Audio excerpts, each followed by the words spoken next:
loves, welcome back to my channel. My name is Seema. In this video, I'm going to be telling you guys exactly how to protect your energy and techniques that I personally use to protect my energy. So when we talk about energetic protection, we don't just talk about protecting from something, because that denotes that there is something that you need protection from, which automatically instills fear into the subconscious mind. So instead, how I view energetic protection is that we are keeping our energy really, really high. We're keeping ourselves happy, positive, creative, buoyant, excited, and ultimately optimistic about life. So this is how I do it, and hopefully this video can help you as well. The second that you notice that you feel a little bit off in your space, in your energy field, in your emotions, you want to take note of that. So it requires you to be very, very in touch with how you feel all the time, right? So if you're feeling off, you want to stop. You want to stop everything that you're doing. You want to pause and you want to examine, why do I feel off? What is making me feel off right now? And again, it requires being really, really in touch with your emotions. So let's say you are scrolling through social media and you see something you don't like, but it doesn't register right away. And for the next hour or two, you just feel kind of weird, but you're not really aware of why, right? So this is why we want to stop and pause when we notice something affecting us, so that we can identify immediately where it's coming from. So sometimes this does happen to me, and I'll have to actually stop everything that I'm doing or paying attention to and ask myself, why do I feel bad right now? Why do I feel off? What's going on? And then I will realize that, oh, I saw something that made me upset, or, you know, which like rarely happens anymore, but, or like I read something that made me feel weird, or I talked to someone on the phone and their energy made me feel weird. So you want to take notice of these things, right? And that is why a very simple tip to practice, especially when you're interacting with other people, is to take note of how you feel around them and their energy 48 to 72 hours after you talk to somebody, not right away. Because usually right after we talk to somebody, we're giddy, we're excited, we are still going off of the energy of the conversation. You want to wait 48 to 72 hours, take note of your vibrational state all through this time, and ask yourself, what changed? Oh, I talked to this person on the phone for an hour, or I talked to a new person. Maybe they had some energetic clutter. And we're aware, we are aware, subconsciously we are aware. So if our conscious mind just catches up with the subconscious mind and is able to kind of trace the patterns of energy as to why we feel certain ways and what caused us to feel certain ways, we can understand that, oh, it was that specific interaction or that specific phone call, right? So, number one, you want to be really aware of your energy and how you feel at all moments in time. Number two, you want to have specific, certain tools that you always practice and go back to reset and refresh your energy. So some of these tools can be, it's as simple as taking a shower, to doing breath work, to grounding, to doing a meditation, right? That's like base level. To after that, after you feel well and you've reclaimed your energy, then you can go create something.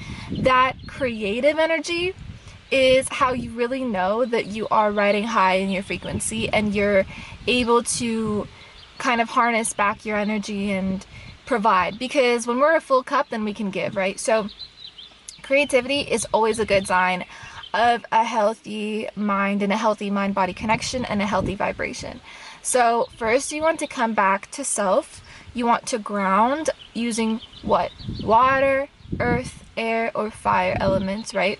So what is a good way to ground using fire? Going for a workout. What's a good way to ground using earth? Sitting literally on the earth, sitting in grass, meditation, right?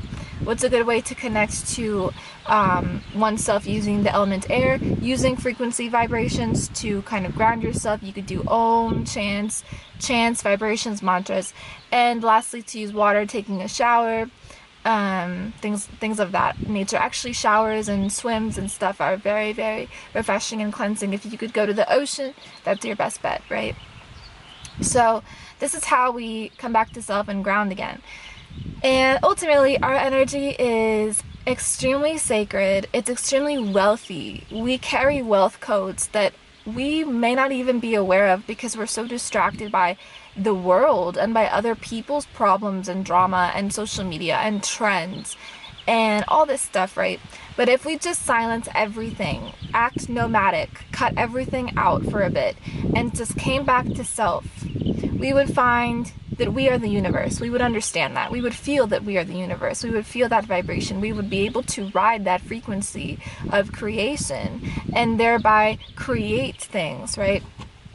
Another technique and tool that a lot of people do not talk about is studying. If you can just study a little bit every day, anything that interests you, astrology, astronomy, anything that interests you, creativity, beauty, self-mastery, things of this nature, religion, whatever you're interested in, this is how we expand our consciousness, and then we can give the knowledge that we know out into the world, right?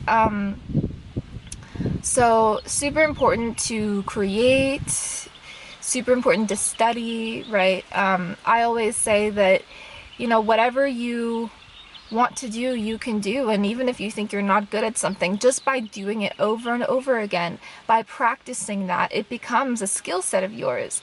And you can use this skill set and actually create beautiful things for the world. This is how people make music albums. This is how people make YouTube videos. This is how people create businesses, coaching frameworks, right? It's all through practice, repetition, and focused creation over a period of time.